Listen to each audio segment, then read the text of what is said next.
It tends to throw a bit of an interesting mix into things. What type of riders the different teams are bringing? Are they bringing the climbers? Are we doing full GC, or are we going for stages as well and bringing some lead-out riders and sprinters? And I think we've got a very interesting mix, as you just said, with some of the fastest sprinters in the world here, as well as some young and up-and-coming talent from the local teams.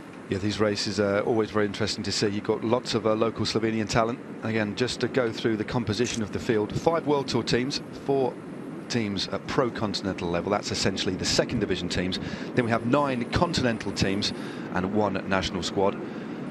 And as you can just see, this is the breakaway, 60.5 Ks to go, so still a fair distance.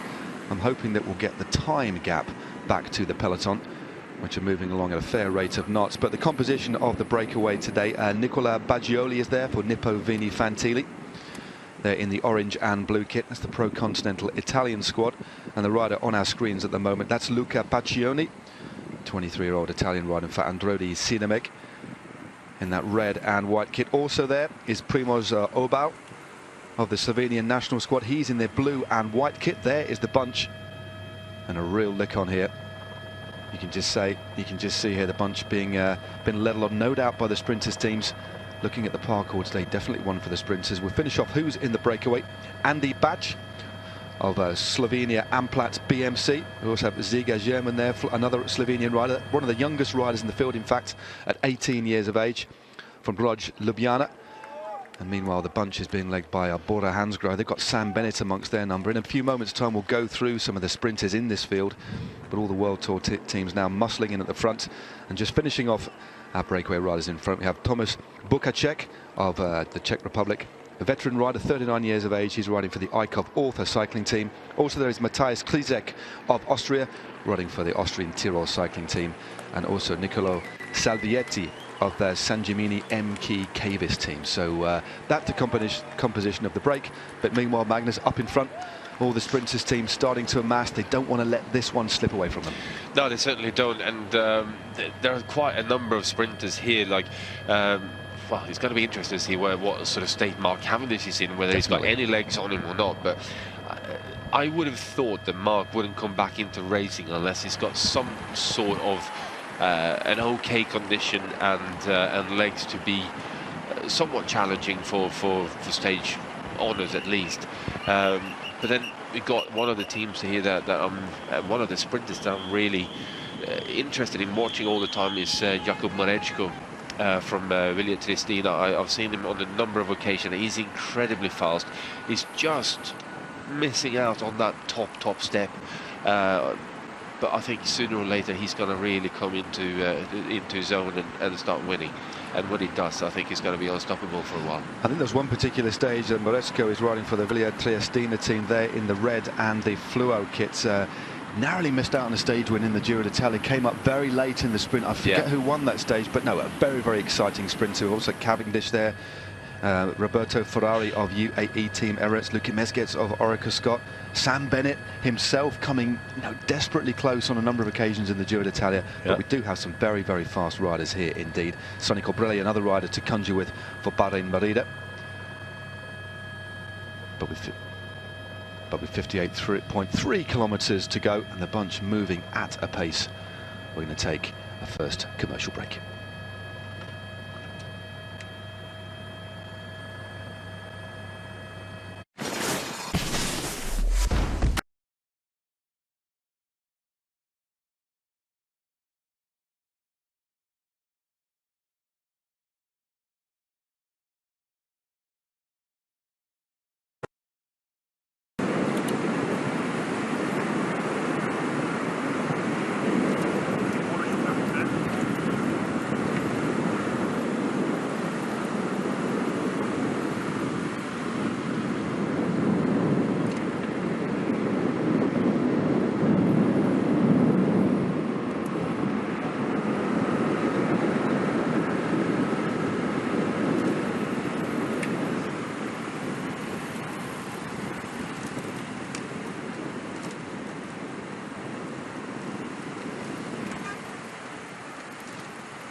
sprinters of all time, but sadly has had his fair share of problems this year. His last race, in fact, was at Milan-San Remo, and in mid-April was sadly diagnosed with the Epstein-Barr virus. But so good, Magnus, to see him back riding.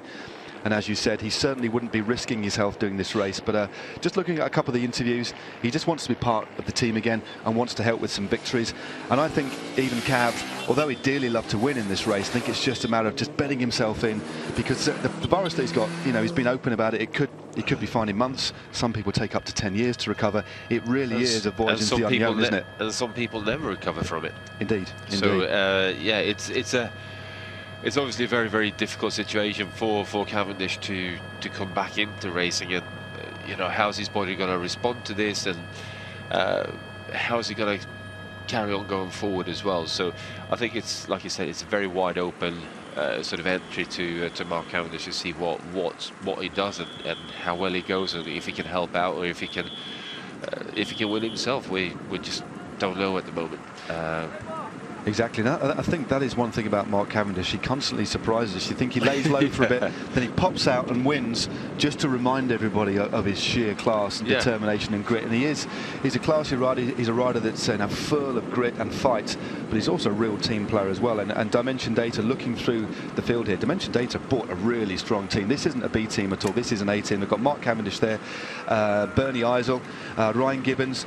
Look out for Ryan Gibbons. Now, he is a rider of talent. I mean, I think he scored about 4 or 5 top 10s in his first Grand Tour in the sprint. So a real fast, explosive rider as well. Of course, faithful Mark Renshaw there. Christian Sparagli, watch out for him in the sprints as well.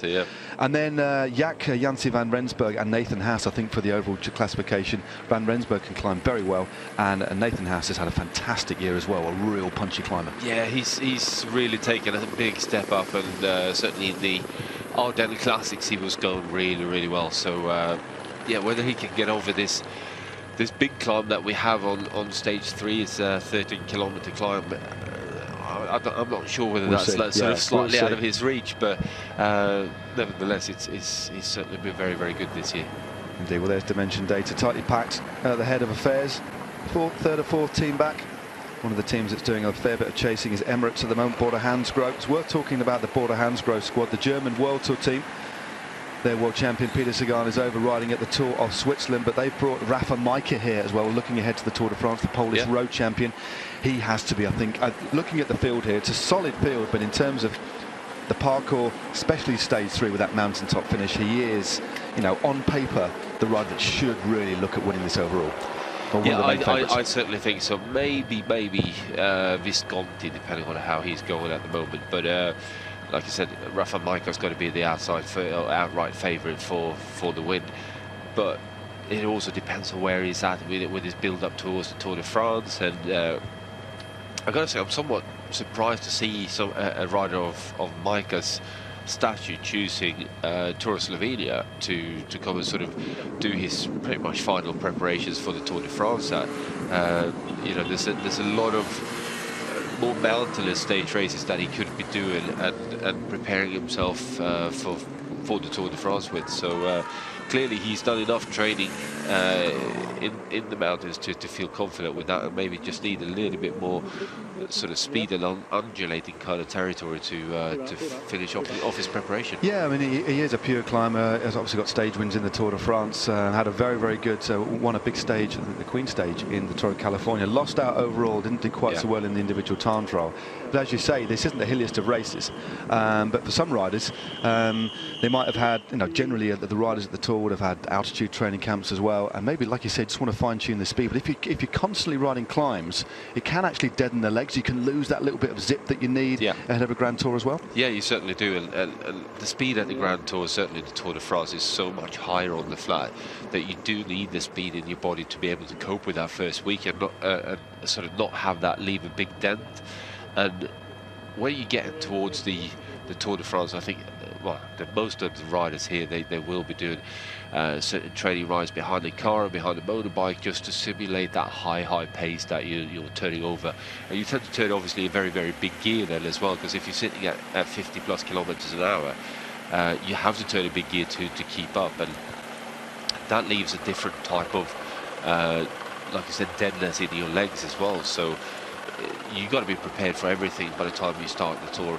It is quite interesting that as you look at the different sorts of riding styles, you might be putting out the same power on the flat as on the climb, but it's harder to produce the same power on the flat. Then you've got kinetics come into play, inertia as well. When you're pedaling high speeds, it's a completely different style of pedaling, and you can only replicate that by riding behind a motorbike at 55k an hour. You can't, as hard as you train, it's just not the same as moving at high speed and doing the same thing, is it? No, it's certainly not. Far from it. So, yeah, it's something that they tend to spend an awful lot of time doing. Definitely. Well, at the head of affairs at the moment is one of the riders we were talking about. That's Nathan Haas. He's taken his turn on the front. He's had a superb year as the Australian. Spends most of his time down in Girona.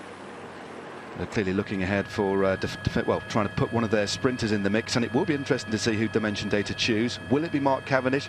I personally think he might just maybe take part in the lead out on this one, but you just never know. But look out for Ryan Gibbons and Christian Sparagli, looking a bit.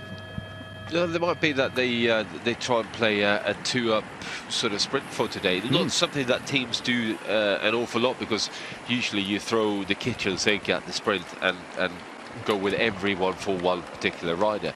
But in this particular situation, they have three very fast riders in terms of Gibbons and Sparagli, as well as Mark Cavendish. But if Mark is a bit of an unknown card, well, maybe you put him to sort of freelance his own way around the bunch a bit, and just see what he can get up to, and if he feels, you know, to just test his own ability right now, but without sort of jeopardising the rest of the team's possibilities of pulling off a big result. Yeah, I think with the greatest respect to this race, it is the kind of race that you can be relatively experimental with and take a bit, not a risk, but take a bit of a gamble, try different things out, especially, you know, bringing Mark Cavendish back into the fold, because of course you're going to want to protect him, but also he's going to need to push on a little bit as well, put himself into red just a bit, because he's still an unknown quantity, of course, for the Tour de France. He's not ruling himself out, but he certainly isn't definitely part of the team at the moment. And this next 4 days, as well as the British Championships in a week's time over in the Isle of Man, will be in very important 8 or 9 days for Mark Cavendish. Yeah, definitely will be. And I guess the biggest scenario here is going to be how he recovers as well, how his heart rate responds. When you get the Epstein-Barr virus, the heart rate is one of the things that just doesn't respond as it used to anymore. And yeah, he needs to be very careful over the next couple of days. He certainly does. Well, it should be a very interesting race, as you say, blessed with beautiful sunshine. Just under 52 k's to go. The gap holding steady now at 2 minutes and 33 seconds. And to me, and I've no doubt Magnus will agree, it seems as if the bunch are just knocking things off a little bit. This road, although not overly hilly, does rise and fall. I think with the gap at 2.5 minutes, there's no point in pressing on at the same speed and bringing that breakaway back too early. So taking a little bit of a rest on this lovely green climb. And while the riders take a rest, we're going to do that too. Grab yourselves a brew. We'll be back very soon.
number 27 there. That is Sven Tuft of Orica, a Canadian veteran, a real powerhouse specialist time trial rider. Just getting back to the field after that crash. He was actually tangled up with, I think it was number 181, that's a Jakub Primožić. Thankfully nobody else was taken down, but they got their handlebars tangled up, and often that does happen. Here is the other rider from the Slovenian national team. A bit more of a furious chase for him. Looks like he might have actually grazed his chin in that fall. A little bit of blood on his chin there. Never good to see. But Primožić finding to get back in contact now. 50 k's to go, and now and again, Magnus, this sort of thing happens, doesn't it? Yeah, it certainly does, but you also see the difference in terms of calmness of how you chase back in.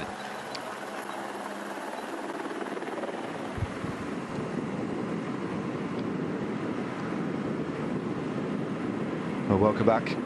50.3 kilometres to go now for our breakaway. The lead has come down now around 2.5 minutes, but all 9 riders working very, very well together. Big team time trial formation.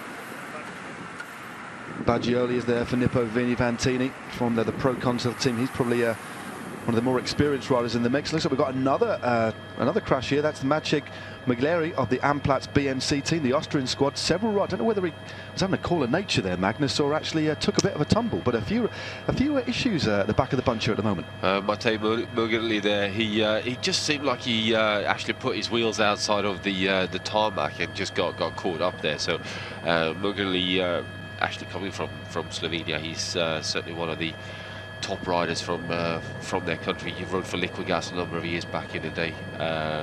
Actually, I rode was it one of the teammates of yours? He was, yeah. So, but he's a very good climber, and certainly someone I think will have an eye on this one.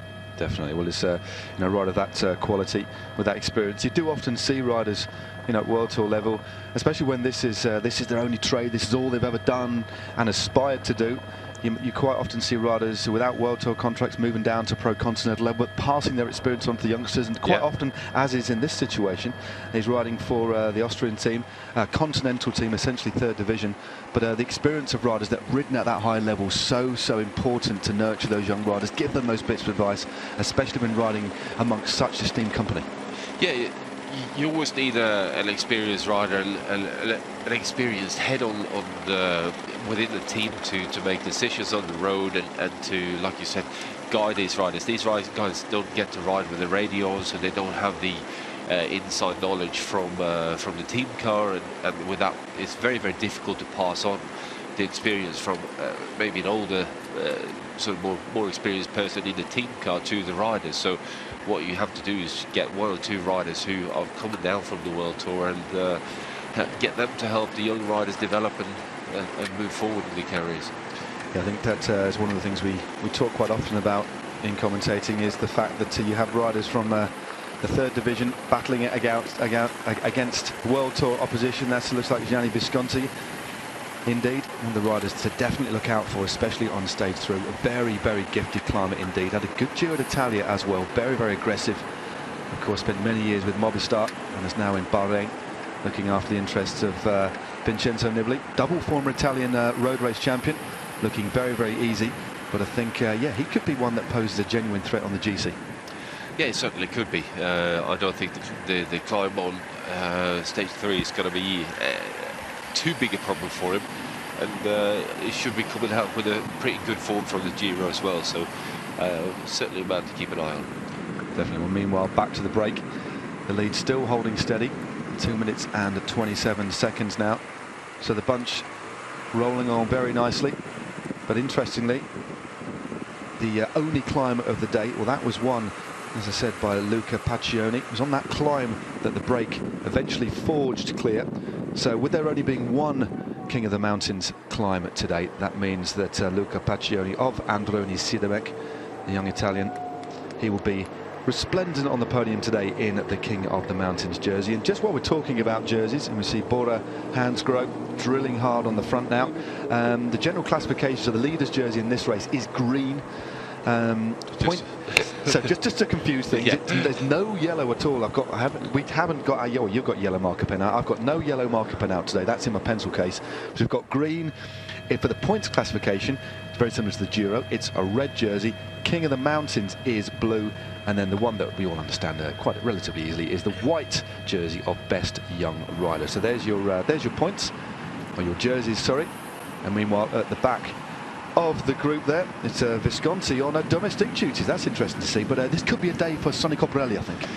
Yeah, I think it's definitely more a Colbrelli than Visconti today. So, but you know, I've always said, if you're a rider, regardless of whether you're the leader of the team or whether you're a domestique or whatever it is, if you go past the team car, you pick up a few bottles and bring it up to the boys who are riding along, because maybe today Visconti isn't going to do too much in terms of finishing off, but he's certainly going to need everyone's help when we come to the Queen stage and the mountaintop finish.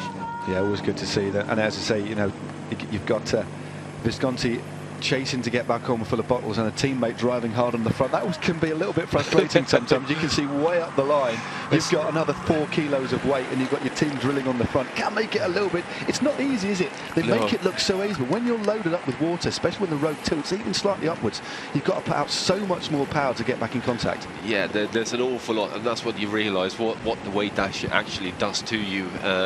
You know, carrying a couple of kilos extra, it makes a very big difference. And I know when I was racing, I always used to look at the stage profile and try and work out when to go back for bottles, just so I didn't catch myself out by going back, getting bottles, and all of a sudden we turn around and corner and we've got a 3k climb or something like that to contend with, because then all of a sudden what you do is trying to get rid of those bottles as quickly as possible, and most of the time that means just dumping them at the side of the road. Exactly. Well, I had a very similar experience in the Giro many years ago. I went back to get bottles. The bunch was lined out, got my beat-ons, went back through the convoy. The bunch was in one long line, and it took about 10 k's to get to the front. And just as we hit the front to give my bottles out, we entered the feed zone. So that's one thing I didn't do. So I was giving bottles to all and sundry, all different teams. Ended up chucking 5 of them off, and then it was in the red for the next 50k. Yeah. So if you're riding, read your road book. Exactly. Basically, there we go. Tips and advice from Magnus Backstedt there. And from Magnus Backstedt to Mark Cavendish, looking pretty comfortable actually. It looks very easy. We know he's been training. He made a bit of an appearance at the Giro d'Italia. But looking very comfy, of course. The focus is on this man, the Tour de France, just around the corner. 30 stage wins to his name. You know, I think everybody would dearly love to see him back in the mix for himself and, of course, for the race. But I think time will tell. But as we said before, great to see him back in the lead now, down to 2 minutes and 16 seconds. It looks to me Magnus is, on this particular occasion, the bunch do have things in control. Though there's a lot of firepower up here, a lot of willingness to ride hard, even with 9 riders in the front group. The way the World Tour teams have controlled this, they do look very much in command. Yeah, I have to agree with you there, although, like you said, these guys are certainly working very well together, and it's not often you see a bigger group like this really pressing on hard together. There's always someone who's trying to take a bit of an easier turn or miss a couple of turns here and there, but these guys certainly seem like they're doing all the work that they can do. The problem we got is that we have probably about 5 or 6 teams sitting in very close to the front of the bunch, ready to start riding and ready to start setting things up for a sprint. So I think it's going to be difficult for that breakaway to stay clear. Yeah, definitely. Just again dropping all the time now. 2 minutes and 6 seconds with just under 45 k's to go.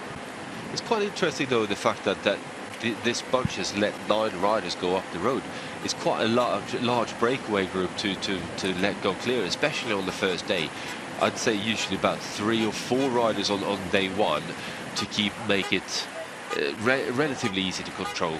But clearly today the guys feel that they are confident that they're going to be able to bring this back. But like I said, very dangerous move to let 9 riders go. Yeah, and as you say, and what we have seen, I was commentating on the Dauphiné the other week, last week, of course, and there was a couple of stages where the World Tour teams completely, mistimed the chase, or didn't give enough, or didn't consider the headwind or the tailwind, the parcours, and also underestimated on several occasions the strength of the breakaway. Of course, there was that stage where Calum Bowman of Lotto and Jumbo managed to stay clear. Yeah. It looked like he was going out for mountains points, ended up winning a relatively flat to undulating stage. So from time to time the teams do get it wrong, and often And I think as we're seeing this increasingly, Magnus, is the fact that teams are sort of playing brinkmanship, leaving it to other teams to chase. Yeah. And as teams wait and wait, you know, the gap gets wider and becomes harder to close down. But I don't think we're going to see that in this particular race.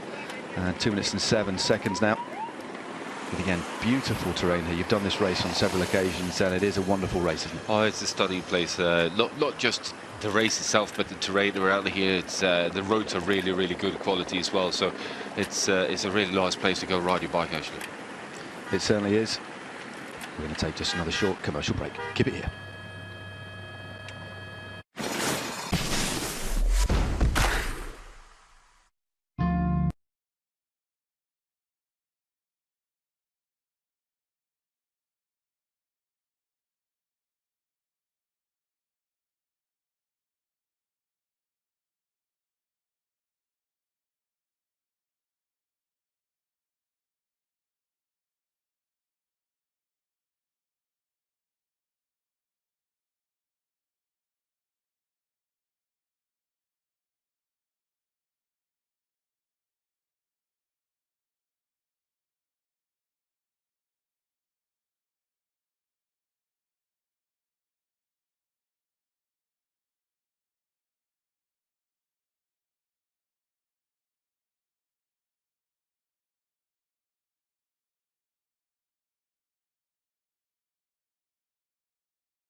Welcome back to a speeding peloton. So fast, in fact, no more gears left to pedal.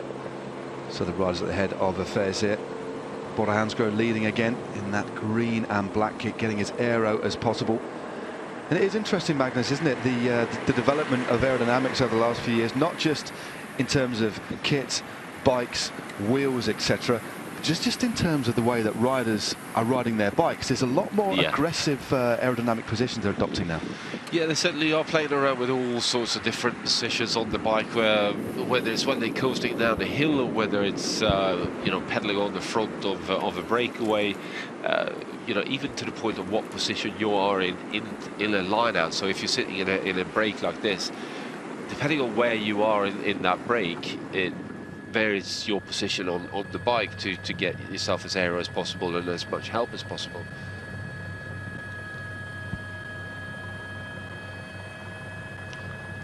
Well, welcome back. The lead has now dipped for the first time to under 2 minutes with just over 40 kilometers to go. And just take a look at this absolutely stunning landscape. As Magnus said earlier on, beautiful roads, wonderful scenery. And one of the best ways to showcase any country is a bike race passing through. Real high speeds now. They've just crested the top of a plateau called Bloska Polica, dropping down towards Sodrazica. Then there's the final hotspot sprint in Rybnica. And worth mentioning that the hotspot sprints, at each of the hotspot sprints, there's 2 today. Points on offer towards the points classification, which is the red jersey, and at time bonuses of 3, 2 and 1. And then across the finishing line, time bonuses of 10, 6 and 4 as well. So whoever wins the stage today, there's not quite enough points en route to gather to put yourself into yellow, or, sorry, green. There you go. I've done it already, got it wrong. I think by stage 4 I'll probably get it right, Magnus. Yeah. But no, 10, 6 and 4 time bonuses on the line, which means but the person that wins the stage will go into the green jersey as race leader, and it should be a fascinating battle. But with this finishing circuit, it does give the riders that little bit of an advantage. It's always such a benefit, although it's the same for everybody, to see the finish and the approach, to get it dialed properly. Yeah, I mean, certain riders prefer it that way. I was always sort of opposite to that. I prefer to go into any stage finish blind, not know exactly what the corner was going to be like. Yes, you did some research and had a look around on the map softwares and whatever you got out there in the world today to sort of understand what the corners were looking like. But actually getting there, not quite knowing 100% what was what, I always found that I went in hotter into a corner and kind of hoping for the best. And most of the time that worked out better. Okay, they also ended up with, you know, a couple of offs maybe. A couple of offs, a couple of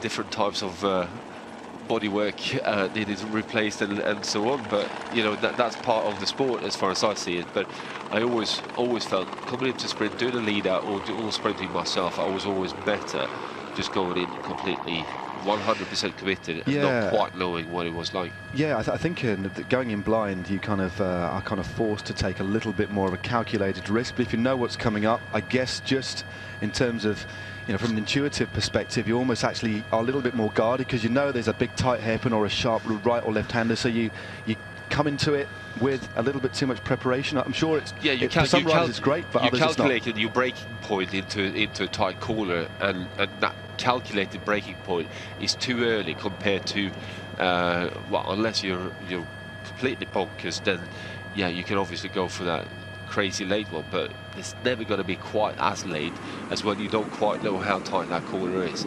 And I think that panic brake is always better going into the final corner in a bike race. And it certainly makes for exciting viewers for us commentators and spectators as well, coming in blind. But on this occasion, the riders do have a 4.9 kilometre circuit to face. 1 minute and 49 seconds is the lead to our 9 breakaway riders. Let's just remind you of the composition of this breakaway. Niccolo Baggioli is there for Nippo Vini Fantini. He's just rolling through on your screen, number 86 there. A punchy, small little rider, starting to grimace now. This effort really starting to take its toll. Remember, the riders have been away since about the 5th or 6th kilometre, just at the foot slopes of the first climb of the day. Jon Bozic is also there, 20-year-old Slovenian, riding for Adria Mobile in the red and the blue. Niccolò Salvietti is there for San Gimignano MK Cavis, one of the 3rd division teams. Mateusz Klizek of Austria, of Tyrol cycling team, is also there. The oldest rider, I think, in the field, Thomas Bukacek, is there from the Czech Republic, riding for Eickhoff Author cycling team. Ziga German is there for Slovenia, riding for Roj Ljubljana. Of course, Ljubljana, the capital of this beautiful country. And they're in the black kit with pink accents. And then riding for the Slov Amplat BMC team is Andy Bak. Primoz Obal is there for the Slovenian national team. He's in the white and blue jersey. And rounding out the breakaway is Luca Paccioni of Ambroni Silamek, and he will be the king of the mountains at the end of the day. So a very good day out for him, that is for sure.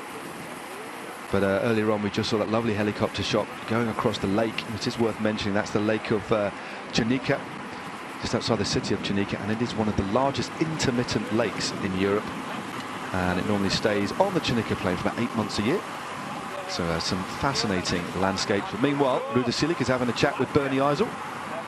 Bernie Eisel, without a doubt, one of the most experienced campaigners there. Can still spend an inordinate amount of time on the front of the bunch, and also still very canny and very powerful when it comes to those difficult technical lead-outs as well. Yeah, he's one of the best guys out there in the business, and certainly in terms of looking after their team, but also very tactically sharp mind when it comes to both leading out for sprinting, setting up sprints and so on, but also when it comes to doing the general classification riding and controlling the bunch to, you know, certainly into the final couple of climbs, or as far as he possibly can, which, you know, he's become a much better climber nowadays than compared to what he was when I was racing against him in the early parts of his career, where he was very much a sprinter and a very, very fast one at that as well. He was, you know, challenging for stage wins in the Grand Tours. Right when he came into, I think it was La Française des Jeux, he was riding with right at the start of his career. Bernie Eisel there, And as you said, a very fast sprinter, but you do often get that some of the finer sprinters, once their sprinting days or their sprinting for wins are behind, they end up as lead-out riders as well, don't they? Yeah. So it's a different sort of speed, not quite as sharp, but they've still got that kind of deep depth in strength to sit on the front, put out that big power, and do those lead-outs. And Mark Renshaw is here. It's one of the best examples of that. Bernie Eisel as well. There you go, domestic duties. Looks like he's got about 6 or 7 bidons up his jersey. But yeah, so you do see many of the riders dropping down and then offering their kind of sprint services and, of course, kind of knowledge as well to the younger, faster upcoming riders. Yeah, it's quite interesting, I find as well, how it changes your mentality when you start to lead a rider out, because it is completely different as to where you finish your effort and how you make your effort as well. So as a fast lead-up man, you're not necessarily a fast sprinter, and even though you're thinking, oh, I'm carrying the same top speed as those guys, and probably sometimes even faster than the sprinters, it's just so different in terms of what time you start your effort, how long that is, and how hard you open up the acceleration. So it's the kick, isn't it, that's the difference. It's a speed that's built up gradually and held rather than that real explosive kick, isn't it? Yeah, it is. And certainly for the majority of the sprinters, they want that sort of progressive build-up. You see, like you just touched on here, like Mark Renshaw, he has got that in spades where he just ramps up the power and ramps up the speed very, very progressively. Whereas certainly when I was leading out some of the sprinters like Francesco Kiki, Stuart O'Grady, it was more of they wanted me to hit as hard as I possibly could when I open up my lead out, because of the size that I am. They still got a good got a good sit behind me, even if they were 5 meters off the back of my wheel, and then they can run out the wheel and slingshot past me. So obviously it's different from lead-up man to lead-up man and sprinter, but the majority of the time it is difficult as a lead-up man to move in and start sprinting. It certainly is, but it does look like it is going to be increasingly a day for the sprinters. 1 minute and 11 seconds now for our 9 escapees, 33.8 kilometers to go. And we touched on it earlier, we are heading to a finishing circuit into the town of Kočevje, 4.9 kilometers in length, so the riders will get an opportunity. But talk us through, Magnus, this final circuit and that last kilometre, because it's not overly technical, but there's a few points that the riders are really going to need to take note of. Yeah, I mean, if we're taking, it's basically a big rectangle, and from about 3,000 meters onwards, you got straight sort of 600 meters to the 90-degree right-hand turn over a little speed bump, 2 kilometers to go. Then it's still, yeah, I think we've got about a kilometre straight. Just after 2 kilometres to go, so you're turning 90-degree right, and then the road kind of snakes itself up towards the kilometre to go side. And just after that kilometre to go, there's a roundabout to be negotiated, and a bit of a sort of soft left-hand verge turn, and then we got a straight, should we call it, 700 metres to the finish line. Well, they come through the first passage of the arrival at 154 k's, but they do half of the circuit before that. But several teams now massing on the front. It is actually, it looks like Villa Triestina leading out at the moment. Bahrain Merida also there in the red and the blue. Bora, Hansgrohe in the mix. We're going to take our final commercial break.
Well, welcome back. 1 minute and 16 seconds now for our leading 9 riders, with just on 31 kilometres to go, and the sprinters teams still leading the chase. And the team in the centre of your screen, just at the top there, that's the Gazprom Rasvelo team, one of the pro-continental squads. Alexander Foliferov, the former stage winner in the Giro d'Italia, of course. Looking at him, very, very good climber indeed, as is Ivan Rovny. So they have a couple of hopes, I think, for the general classification. But Alexander Porsev is going to be their sprinter for the day. And their man for the breakaway is Pavel Bruch. So Gazprom Rasvelo bring a very strong team to this race as well. With the bunch just cruising along at the moment. Bahrain Marina leading the chase. So like somebody remonstrates, like Bernie Arsel, they're remonstrating with another one of the riders. Well, interesting scenes at the front of the bunch. Gap now 1 minute and 21 seconds with 30 Ks to go, but we just saw Bernie Arsel remonstrating, being actually quite verbal with one of the riders from Villa Triestina. Not too sure exactly what went on, but I think when you look at this field, Magnus, he is arguably the patron of this field. I mean, Mark Cavendish is way younger than Bernie Arsel, but he was interested in there. Perhaps he's thinking that some of the teams with the sprinters should be assisting with the chase. It's difficult to say exactly, but yeah, wasn't happy there. Well, he certainly wasn't happy, but I think what he's not happy about is how hard they're riding. It's 30k to go, and they're down to 1 minute and 21 seconds, minute 16 now. I think what Bernie Arsel is waving his hand around at is basically the fact that we're too close to these guys, and we're going to open up a whole new set of difficulties to control this race if we do go and catch these guys with 25, you know, maybe even 20k to go. So why don't you just back off a fraction here, and let's catch them with maybe 10 kilometers to go instead, and at which point it's much easier to control the race. Yeah, as you say, if you catch the break too early, it does open things up again. But with this, the status quo as it is, and generally speaking, the bunch will get it right in terms of timing, but it can be quite unpredictable, especially if you get into, if you underestimate the strength of the breakaway, or you underestimate the wind, or the wind changes direction and starts to assist the break. But today, sadly for the breakaway, they're riding into a headwind. They've been riding into a headwind pretty much all the day, but not too strong, but just a nagging headwind. That really does sap the strength when you're in the front group and makes it far more difficult. Yeah, it certainly does. But it looks like they're starting to miss out on a few turns as well now in the breakaway group here. So I think their days are numbered. And so that was Ziga German there riding for the Ljubljana team. We're heading to Ljubljana tomorrow, of course, the capital of Slovenia. Start and finish in Ljubljana tomorrow, but that is another day. Today is all about the sprint in Kočevje.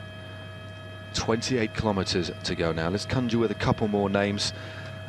We haven't really talked too much about the options of Bora Hansgrohe. They've put troops on the front to help bring back this breakaway, deter from anybody else from attacking, of course. But Sam Bennett, they got Matteo Palucchi as well. But looking at the composition of that squad, I mean, Sam Bennett is the rider on form. Has had a superb season, took his first World Tour victory, of course, back in Paris-Nice this year. He has to be the man to watch for Bora Hansgrohe. Yeah, definitely. And if we're looking at the last month or so of his racing now, he has looked really strong. Just come up a bit short in the Giro, and I think he's due a couple of wins in the not too distant future. So yeah, I certainly think he's a man to keep an eye on. Yeah, he was finished the Giro 3rd overall in the points classification, so very consistent. The 2nd on stage 13, 3rd on stage 12, stage 7, and on stage 5, as well as another couple of top 10. So very consistent. But they came so close on the stage, of course, to Tortona. But yeah, he'll dearly want a win in this race, and I think the composition of this field, I think he's in with a very good chance. And while we're talking about the sprinters' chances, who are you going to go for? Who's your tip for the day, Magnus? Well, I'm going to go more with my heart rather than anything else really today, and I'm going for Mareczko from Villa Triestina. They're going to go for Jakob Bresco. I'm going to go for the aforementioned Sam Bennett. We shall soon see. We shall see which team is going to get it right, which lead-out train is going to reign supreme. And as you said, that final run into the line, they've got a roundabout with about 750 metres to go. And the road veers right, then left, then over the river, and then the last 500 metres is arrow straight. But it will pick up a little bit of a tailwind as they run into the finish as well. So that will be interesting to see. Of course, it is a big urban area in Kočevje. Previously, Kočevje was a very remote area. It was considered many, well, hundreds of years ago to be completely inaccessible. It was part of a big, deep forest, but now it has opened up. And it will welcome the race here today. But the lead holding steady now. That was interesting, that word you mentioned, Bernie Ars, or perhaps suggesting to some of the, it's unfair to say less experienced team, but teams perhaps a little bit too eager to press on with the pace. Now they're just holding this, and I'd suggest this holding pattern will remain till about 15 kilometres to go. Then they'll start eating into the lead without predicting too much, but knowing the pattern, the way that races unfold in a textbook fashion, wind it in with about 5 kilometres to go. Yeah, I think you're completely right there. But one of the interesting bits when you've got so many different teams riding on the front as well is that some of the guys from the different teams will start to sort of, oh, he looks like he's taking a bit of a big turn here, I'll show him I can do the same thing. So it almost becomes a bit of a competition in showing which one of these guys is actually taking the turns up there, is the stronger, is going the best at the moment. And with that, all of a sudden you're sitting there, you're doing 55k an hour on the flat, and you've brought back 2 minutes on the breakaway when you... Ooh, there's a crash in the lead group there. That is one of the riders from the the San Gemini team. His day is over. That's Nicolo Salvietti. Oh no, sorry, Mateusz Krizek. There's a couple of teams with white kits in there. So Krizek now, thankfully, he's remounted. Let's have a look at that. Just banked it over a little bit too much into that corner, Magnus. It looks like they just went over the crossing, and maybe you caught a bit of a drain cover there, or even the white paint. But he's certainly not going to regain at the bunch now. He's just coming in a bit too hot, I think, and yeah. And he's got an interesting shoe combination going on there. I know he's come down, and thankfully he's back on his bike, but one black shoe and one white shoe. What do you think of that? Well, I'm not a big fan of black shoes, so... Blimey. I guess it's sort of half good. Yeah, I think that's probably the best way of putting it. I'm a fan of the same shoe on either side. We did see Philippe Gilbert, didn't we, rocking a... Are you a fan of the black shoe? I do have red shoes, black shoes and white shoes, but I do like a black shoe now and again. Do you? Yeah, but only in the bad weather. Only when I go dancing. Only when you go dancing, or when you go, yeah, no, fair enough. Okay, black shoes for dancing, fair point. But there we go, Mateusz Krizek of Austria, down, but certainly not out, but with a gap at only 1 minute and 6 seconds with just over 24 kilometres to go. It's going to be very difficult for him to get back in the mood. But quite often, though, when you have a crash, you get a real surge of adrenaline, and even if you lose 10 or 15 seconds, you're at the back end of a race, you do see some riders get that kind of, I know, a few minutes of superhuman strength, which is often enough to get them back in contact, but then obviously you feel it afterwards. Well, you tend to do that, yeah. But like I said, the adrenaline does wondrous things when you're in a break like this and you have one of these moments. Yeah, as long as you don't hurt yourself too badly when you fall off, like I said, you can actually get that superhuman strength and ride yourself back into the race. So. Well, thankfully, the way that he crashed on that corner, Mateusz Krizek, he did slide, so a lot of the force of the crash was dissipated. The ones that you need to worry about are where you suddenly stop against road furniture or just all of your body weight. But often when you slide, although you may lose a lot of skin, you don't often break bones, and you can remount, but it's going to be a couple of sticky days in bed sleeping, because those kind of road rash, as we call it in cycling, they take a few days to heal, don't they? Often, especially when the weather's warm, in the hotels in the Tour de France or the Giro or wherever, very difficult to sleep. And of course, on a stage race, it's all about recovery. It certainly is, and yeah, I've spent too many nights like that where it's not nice. It's not nice. It certainly isn't. Well, a few riders having a hard time on the back of the bunch now. The lead, I don't know whether the sensors are right, but it's back up to 56 seconds. We had a gap of 36 seconds, but I have a feeling that might be to the rider that came off, Mateusz Krizek. But the bunch really moving along at a fair rate of knots at the moment as the camera goes through to the back of the bunch. But we often see this interesting formation. You get the line at the front, then it spreads out to like an arrowhead formation, then you get the nucleus essentially of the bunch, and then you get another tail end at the back, and that certainly isn't the place you want to be. No, especially you get that whiplash effect, and it's if you're having a bad day and you're going through a built up area and you're in the last few riders, it's a nightmare, isn't it? Yeah, it certainly is. You tend to have to ride a good 3, 4, 5k an hour faster for a long period of time before it's sort of that rubber band effect is sort of caught back up again and then you're back into the bunch. But then usually when you get into that point, you're so tired from having to make that effort for that length of time that you're struggling to move up again and move yourself back in, as we got a run. Well, fair play, he's got back in the move. That is Mateusz Krizek. We say did lose a few seconds there, but he's back in the group. But this is the final sprint, hotspot sprint result. Ziga German took that one from Tomasz Bukacek, and then Nicola Baggioli in third position. So all points towards the points classification. And of course, points for the top 15 riders to cross the line. And a reminder that the points classification will be in red at the end of the day today. General classification in green. King of the Mountains in blue.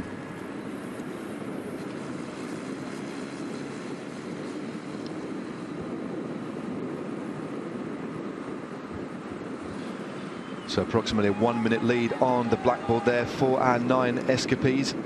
Still riding very, very well. One or two riders shirking their turns, but I think fatigue is starting to play a part now. This breakaway went after about 5 or 6 kilometres, and they crested the only categorised climb of the day, but now they're on this very fast, narrow road, and the lead is slowly tumbling. Many of the sprinters teams on the front dimension data, they have troops massing at the front. The only one of the few teams we haven't seen riding at the front are UAE Team Emirates, one of the other World Tour squads here.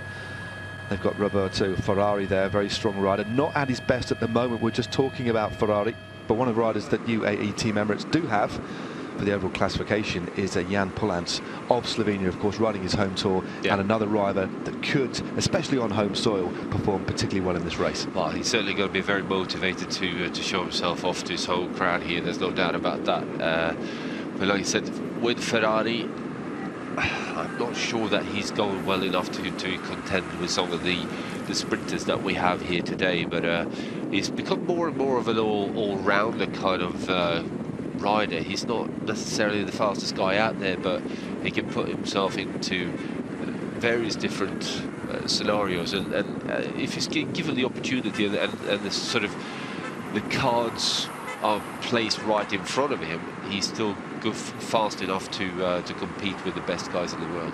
I think especially when he's fresh as well, just looking back through Ferrari's recent results, had about 4 top 10s in the Giro, and his best performance of the Giro d'Italia this year was second place on stage 2. They finished in Tortoli, so just beaten by Andre Greipel for putting away Gaviria Sparagli, another rider who is here. Ryan Gibbons was in the top 10 on that occasion. The young South African riding his first Grand Tour, but Ferrari, again, perhaps a little bit fatigued. It's interesting, as he got deeper into the race, the results fell away, but of course the mountainous terrain really played a part at the back end of the Giro d'Italia. But a bit of an unknown quantity. Ferrari, a few results this year, but you know, it's one of those riders that could spring from the pack and spring a bit of a surprise. Definitely not a rider to write off. I've already talked about Villa Tristina's Moresco. Again, a very, very fast young Italian rider. And then looking down to Androni, perhaps Marco Benfato. He's been performing well of late. Marco Canola maybe for Nippo Vini Fantini. And of course we had the Tour of Slovakia only about a week ago as well. And a couple of riders I've been looking at from the Tour of Slovakia who sprinted particularly well. Josef Czerny of the Elkov Alta cycling team. Look out for that squad in the lime green and black. And also a David Muccelli from the Meridiana Cayman team. They're a Croatian squad with an Italian rider who rode very strongly in the bunch sprints in that race, and they're in the distinctive red and checkerboard kit. That's the Croatian continental team. So a few kind of unknown names to conjure with as well. One other rider that's worth mentioning, riding for the Amplatz BMC team in the primarily red kit with black flashes from Austria, is Maciej Mugleri. He's been sprinting quite well in the Tour of Slovakia, but not a pure sprinter, as you said. Maciej Mugleri, he's more of a sprinter. Well, he's more of a fast man after a really grippy day.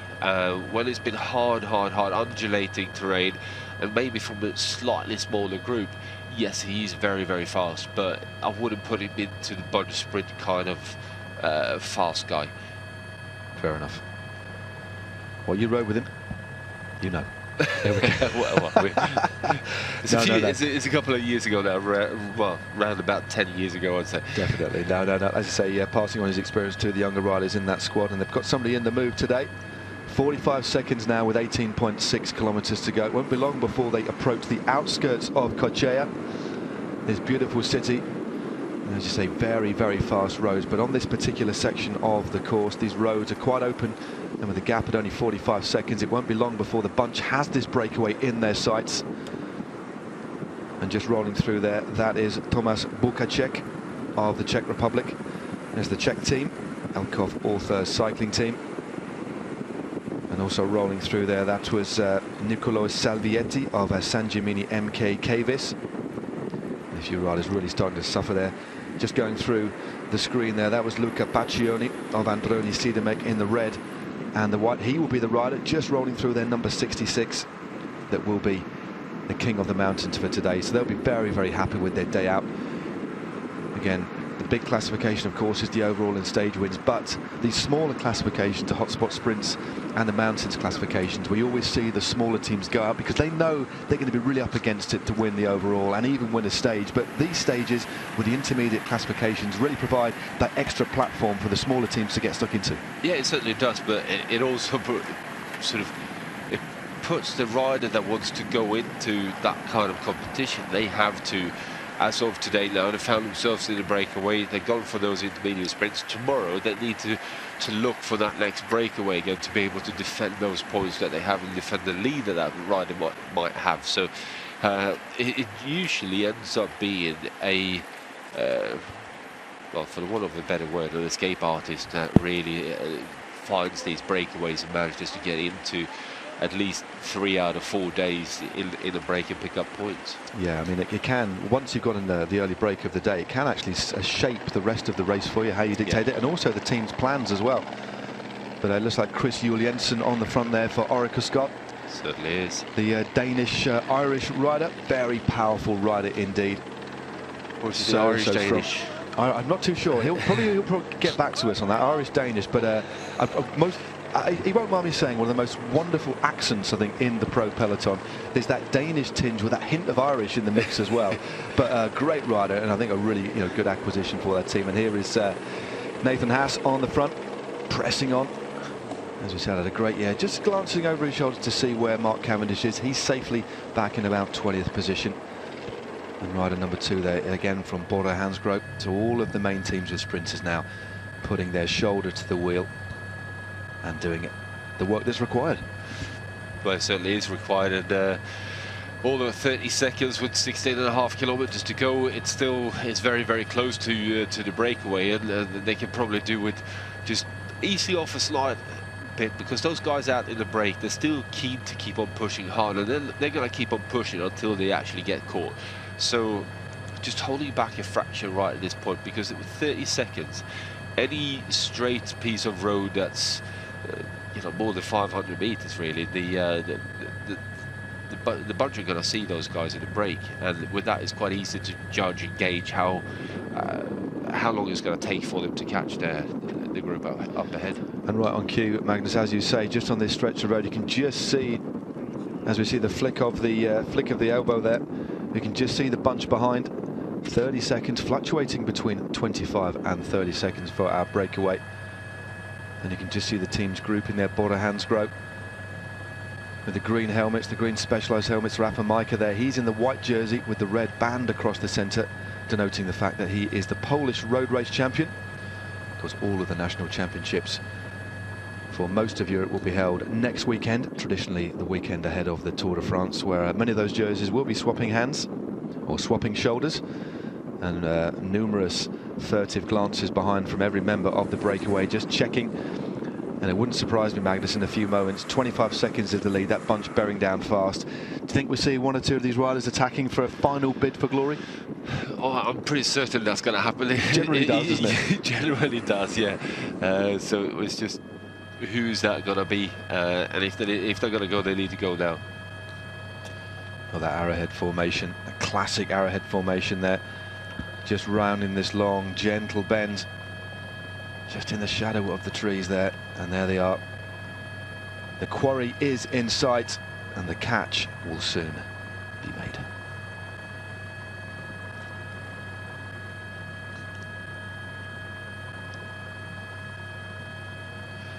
So stage 1 of the Tour of Slovenia, from Koper to Kočevje, 159.4 kilometers. We have a group of 9 riders still clear, but only by a very narrow margin. Now 10 seconds over the peloton chasing behind, and the expected attacks have come. And it looks like it's one of the riders that actually crashed early on. Remember, there's 2 riders with a very distinctive white jersey, the San Gemini team and the Tyrrell cycling team, but somebody has made a large bid for glory. It is the rider that's fallen off, actually. It is Mateusz Krzyzek. Remember, he's got 1 white shoe and 1 black shoe. He came off on a corner and has opened up a big lead here. That's a pretty decisive attack, and if there is a classification for the most aggressive rider, you've got to hold your hat off to him. Coming off and then attacking the group and opening up a big gap. Clearly a very strong boy. Yeah, certainly very, very strong and going very well at the moment, but I think it's a little bit too late that he's gone up the road. He needed to go when it was about 35-40 seconds back to the bunch if he was going to have that slight possibility of going out of sight and for the bunch to kind of forget about him. Yeah, that out of sight, out of mind, so important in cycling. It's not as if the bunch forget about you, but with that little carrot dangling in front, they do. Yeah, like I said, if you can get out of sight, out of mind, it does make a difference, even on a hot pursuit coming into the finish. If the bunch can't see you, they haven't got that kind of carrot dangling in front. And on this screen there, you've got this long, wide road. The group in the next 30 or 40 seconds are going to be caught by the bunch behind. But then fair play to Mateusz Krzyzek's gone well clear, but with 13.7 kilometers to go. It's going to be a very, very difficult ask of this rider. But I tell you what, he's opened up a bit more of a lead here and looking very, very strong. A good aero position. He's a big rider, but he's managing to, looks like he's cutting through the air particularly efficiently there. Yeah, he's sitting really well on that bike, that's to be fair, and looks very, very strong as well. He's turning over that gear very nicely, a smooth pedaling style. So yeah, Mateusz Krzyzek looking very good. And meanwhile, the break, or the remnants of the break, the other 8 riders have now been caught. And we've got a couple of arrowheads. We've got the arrowhead on the right-hand side of Gazprom Rusvelo in that blue kit. A Russian squad made up entirely of Russian riders. They've got Alexander Foliferov for the overall, Pavel Brut for the breakaway, Sergei Lagutin, Evgeny Shalunov, Alexander Porsev. He is going to be the rider that they're looking after for the sprints. Ivan Drobny there, a very experienced campaigner, came across from Tinkoff, Artem Ovechkin and Anton Vodvoyev also there. It's all about this man at the moment. Battle scarred, you can see the tear on his shorts on the left-hand side there, but that hasn't dampened his spirit or his will, determination or desire to try and succeed today. In fact, it looks as if Magnus has actually provided the catalyst for him to go clear. 25 seconds for this rider out in front on his own. That's a very impressive display of power, especially so late in this stage. Yeah, it certainly is. He's going very, very well, and I think the bunch may potentially have backed off a fraction when they caught these the remainder of that breakaway group. But this is a perfect situation for a lead-out train now, where there's still someone out there, so you're deterring the attacks to go out there and try and bridge to Krzyzek. But at the same time, you've got him well within your sight and can start working away at it. But Krzyzek I mean, he's a strong rider. He's been around for quite a few years, and actually rode for Cannondale and rode with Liquigas for a couple of years. You know, he's been around the block. So second in national championships of Austria in 2015. So yeah, he can certainly ride a bike. Yeah, and he's recently had a win at the back end of May. Won the 5th stage of the Flèche du Sud, the 2.2 classified stage race. Was 15th on the general, but took an individual stage win there. So a very strong rider indeed. 25 seconds holding off the bunch, although the bunch aren't at full gas at the moment. Just by looking at the shape of the peloton, you often see this kind of shape when there's a block headwind as well. Very easy for the riders to take shelter, but so much harder for the riders in front who are breaking into that wind. But yeah, I think they've still got a fair bit in reserve. They can ramp this up a considerable amount more, can't they? Yeah, they definitely can. This is also quite a dangerous position because there's so many riders. Everyone wants to be near the front, no one wants to be on the front, which means that everyone is shuffling around for position. And when the bunch spreads out across the whole road, then if there's a slight touch of wheels, that's usually when we get these mass pile-ups. Yeah, can make for on the approach to a built-up area coming into the finish. When the wind is like that, of course we know that side winds wreak havoc. Tailwinds make things very difficult as well sometimes. But in a headwind, it's a different type of nervousness that's pervasive in the bunch. Constant organic organic thing, basically, the peloton. Everybody's got their own ideas, everybody's got their own tactics. Some riders are feeling strong, some riders are feeling weak and jaded. So many different permutations of what can happen. But what's happening at the moment is this rider out in front on his own, Mateusz Krizek, 28 years of age from Austria, is holding off this bunch, 25 seconds with 10.7 Ks to go. He's looking very, very good, and as we just talked about, he's a man in form, and clearly at the moment believing that he might do it, but still, it's going to be tough. It will be very, very tough. There's no question about that. You've got a whole bunch here now with riders where from at least 3 or 4 different teams who all want to lead out and want to make sure that they set up the sprint in a best possible way for their riders. So there's a lot of formations going on here. It's not actually that often we see that on a, for the want of a better word, really smaller stage race. But this is really quite interesting that you've got Gazprom on your right in blue. One of the Sky riders got lost there. Yeah, I was going to say a very, an out-of-season Sky rider there, standing at the side of the road. So 10 kilometres now to go on this opening stage of the Tour of Slovenia. So 10 Ks to go now for our solo rider out in front. Mateusz Krizek of the Tyrol cycling team takes a sip from his bottle, gets back in that aero position. Looks very, very stable, very strong, very aerodynamic as well. And he has a 15-second lead over the peloton. He left his 8 other breakaway riders about 3 or 4 kilometres ago. They went away pretty much from the off in this stage today.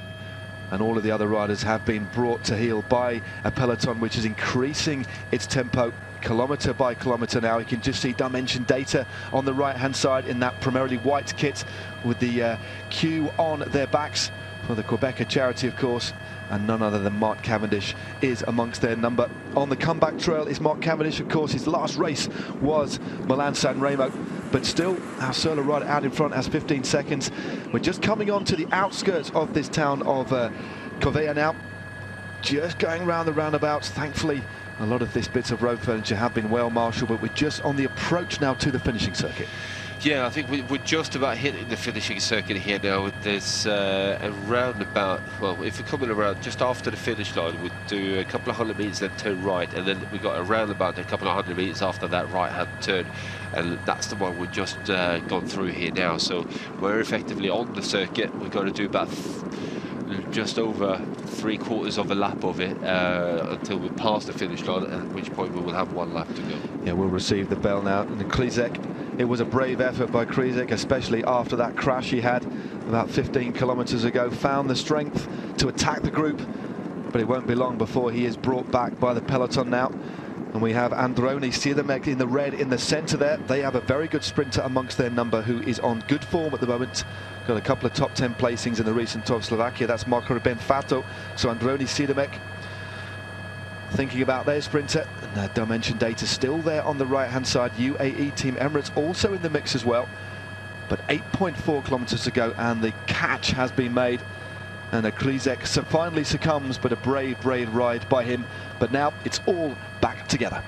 Yeah, certainly it's all back together, and straight away there's a bit of jostling for position here. It's, everyone wants to, on a small circuit like this, be, like I said before, very, very much near the front, but never really on the front. And it tends to be get very crowded around about sort of 12th to 15th rider.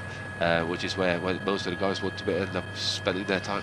Well, just a reminder, we're now actually on the finishing circuit. As Magnus said, a few right turns, a long straight section, couple of rights, then they'll head into the finishing straight. Then they will take the bell, and they will take the bell with 4.9 kilometres to go. So the bits of road that they're on now, this is giving them the opportunity to see what is coming up. And slowly but surely the bunch starting to thin out a little bit, but sheltered from the wind in this urban built-up area.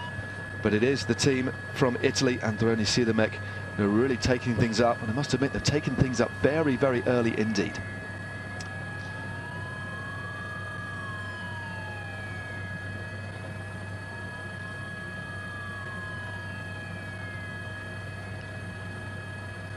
So just over 7 kilometres to go on the opening stage of the Tour of Slovenia from Koper to Kočevje. 159.4 kilometres to go. And the team riding hard on the front at the moment is the Adria Mobile squad. Very strong team indeed, and we're just coming down to the back part of the circuit. In about a kilometre's time roughly, they'll take another sharp right-hander, and then they'll head up on the road that will ultimately take them through the finish. So lots of riders now struggling to hold the wheel, but a really high pace. This is the right hand that we're talking about. They've got about 1,700 meters to go before they cross the line, then they'll receive the bell. But really important that the riders see this right-hander, a crucial part of this finishing circuit, Magnus. Yeah, the next kilometre or so is a real crucial part of it. Right now, they're setting up with 2k to go, just around there. There's still enough time to move up. There's still enough, quite a lot of space actually on the road to move up. And certainly, if the pace is driven up high, then if you've got the legs there, you can make that move. But coming up towards there's a couple of sweeping sort of bends left and right here. And as soon as we come up to just past the kilometre to go side, that's where we've got a roundabout, and that one is absolutely vital that you get right. You get the fastest line through that. Sometimes the fastest line is actually the longer line around the roundabout. It just also depends on how a roundabout is cambered, if it's off camber on the tarmac or whatever, but you need to really understand what that looks like. Well, there we go. This is an opportunity. As I said, this is this roundabout that Magnus was just discussing. They've just gone under the kilometre to go flag. Remember, they'll go across the line and then they'll have one more lap to go. Another one of these corners that the riders face. There's a couple of chicanes before they just cross over the river, and then the finish line will open out. You can just see the flag there, the Slovenian flag flapping in the wind. The riders will have a slight headwind finish. This is the river crossing. The riders speeding across this at real high speed now, positioning absolutely crucial. But unsurprisingly, it is the Slovenian squad, Adria Mobil, who are leading the bunch at the moment. We've got several strong riders. I think they'll be buoyed by the fact they're racing on home soils. I think the other World Tour teams will be happy to let the local team take them through the finishing line. Androni Giocattoli are also there. Well, Androni Sidemek to give them their current name. That was the old name. That rolls off the tongue, the Giocattoli. But here at the bunch going through. So they take the bell with 4.8 kilometers to go. That is the finish line. One lap to go of the city here in Kočevje. And what lap is going to be? Who is going to be the rider that is going to prevail? But a very technical last kilometre there, Magnus. What do you think of that? Well, I think it looks like a very interesting finishing circle, and certainly the last 2 kilometres is, well, it's straight up my street, to be fair.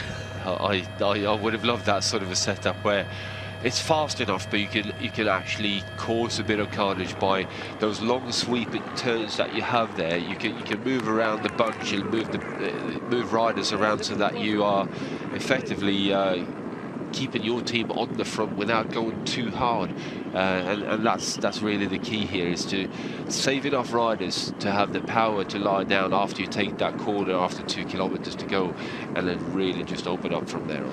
I think of course it's using the course to your benefits as well. The more road furniture there is, the more corners, that's when the bunch gets thinned out. So keeping that pace high through all of those obstacles, so it strings it out and makes it far harder for other riders to move up from further back, and more easier if you're one of the teams that is well placed.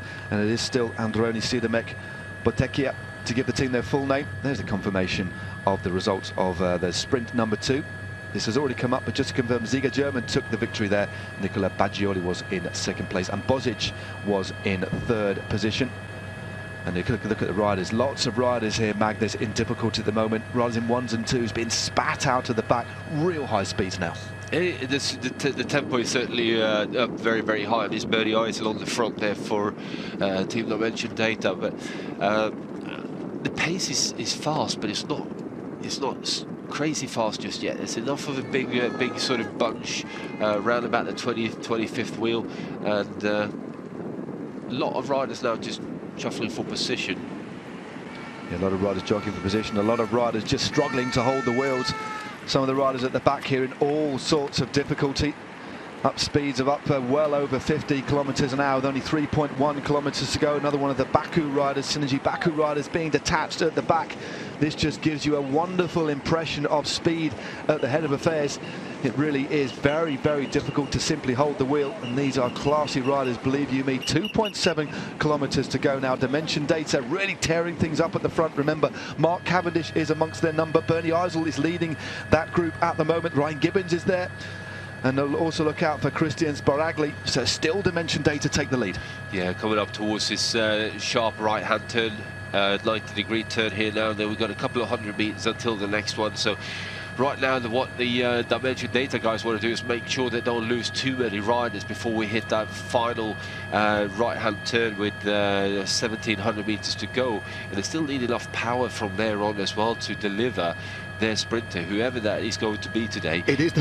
That's the interesting question. Of course, they've got Mark Cavendish in the mix as well. It looks like it's actually Christian Sparagli going to the front now. So for Sparagli, himself a good sprinter, is this leaning towards the fact that we could see Mark Cavendish try and open up his sprint, or are they saving things for the young South African sprint sensation Ryan Gibbons?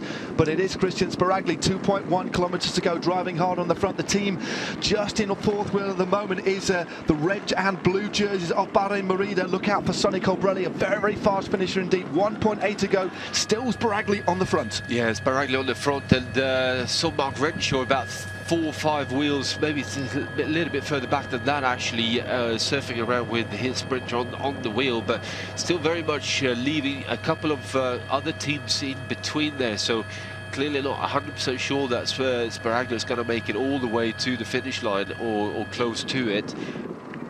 Well, it is Sparagli. He's just taken his turn on the front, and now we can just see Bahrain Merida going through. It looks like Konstantin Sitsov on the front at the moment. The big, powerful rider, Mark Renshaw, is there also in the mix as well. Several riders there looking over their shoulders. That's Orica, and moving up very late on the outside is Bora as well. Yeah, it looks like Dimension Data are going for Mark Cavendish, because Renshaw is moving around with Cavendish on the wheel. Well, Mark Cavendish, this would be sensational. 1 kilometre to go now. The bunch is still being led by Bora, just moving through. Remember, they've got that roundabout to go round, all going round the right-hand side. Clearly, that is the fastest trajectory. This is going to be a spectacular finale here in Kočevje, the opening stage of the Tour of Slovenia. The finish line will open up soon. Still Bora, Hansgrohe on the front. Remember, looking after Sam Bennett. Around 800 metres to go now. Who is going to take the victory on this opening stage as the riders swoop around this final corner? Bora have been very, very good in leading out as well in the Giro. That was really, really impressive work by them back then. So. Oh, there's an enormous pile-up in the peloton. Awful to see. Somebody caught the foot off the barriers now. Several riders coming to grief. Never very good to see, but at the moment there's a sprint. Colbrelli is in the centre of your screen. Sam Bennett on the left-hand side as well. Looks like Luka Mezgec is also in the mix. Who's going to take the victory? Colbrelli in the centre. Is it Sam Bennett on the left-hand side? Oh, it looks like it's a victory for Bora. Sam Bennett takes the win on the day. A fine, fine sprint by the Irishman. Well, there we go. Sam Bennett looks like he takes the win. What a spectacular sprint that was. Well, you said Bora teed things up well in the Giro d'Italia. Sam Bennett of Ireland takes a well-deserved win there. That was spectacular. Yeah, they have been really impressive with the delivery of Sam Bennett throughout the whole of the Giro, and certainly they delivered, and so did Sam Bennett.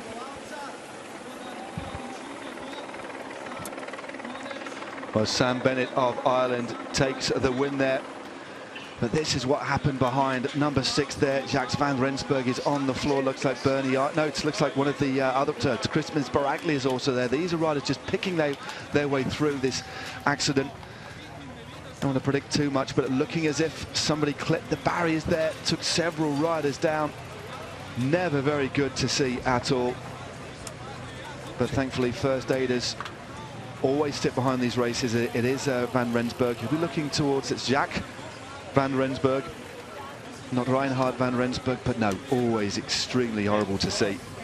But that was a real high-speed crash there, Magnus.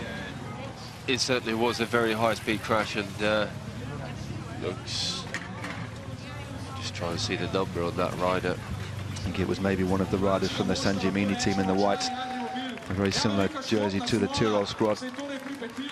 But up front, it was a spectacular battle for the win. Here it is in slow motion. I'm not too sure if this is just going over the bridge or the sprint itself. It looks like it's the actual sprint. Well, this is when riders were going backwards, I think, Magnus. Just talk us through what you can see here. Well, one of the border riders have been leading out and is moving out of the way, and at this point in time, Sam Bennett is just being delivered there. Perfect timing, banding on the right-hand side, opening up the sprint. He's actually running a bit challenged, really quite hard until the final sort of 50 meters or so when he takes over. It clearly had the more power for the longer period of time. Yeah, there was Colbrelli on the left-hand side. It looks like he slipped a gear though. Colbrelli was in full flight, but as you say, Sam Bennett was dropped off perfectly, had a perfect line, didn't have to contest with anybody else. A big throw at the back. Looks like Luka Mezgec might have got second or third there for Orica Scott as well. It is Luka Mezgec up in the mix as well. So I don't know whether Mezgec pips Colbrelli. It is definitely Colbrelli on the right-hand side. I think it's Marco Canola up there as well in the sprint. Ferrari in the UAE, in the red helmet just behind. Well, there you go. Look at the delight for one of the Border Hansgrohe teammates, punching the air with delight. So 26 years of age.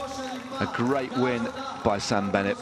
Had a superb Giro d'Italia and is using that form to good effect. So he wins the stage, the opening stage of the Tour of Slovenia, and will of course go into the green jersey as leader of the race. And this is the moment where this crash occurred. Somebody definitely clipped the barriers there. Ooh, that's absolutely awful. Yeah. Well, it looks like the feet of the barriers are, I mean, the barriers have to be there, perhaps slightly proud. Obviously, they'll be looking at that, but never very nice to see at all. But despair on one hand and delight on another. Let's hope every rider involved in that crash wasn't too seriously hurt. It's never something that we like to see. But sadly, crashes are part and parcel of cycling. Never good to see them happen like that. But Sam Bennett is your victor of the opening stage of the Tour of Slovenia, and will head into tomorrow's stage as an Irishman in the green jersey of race leader.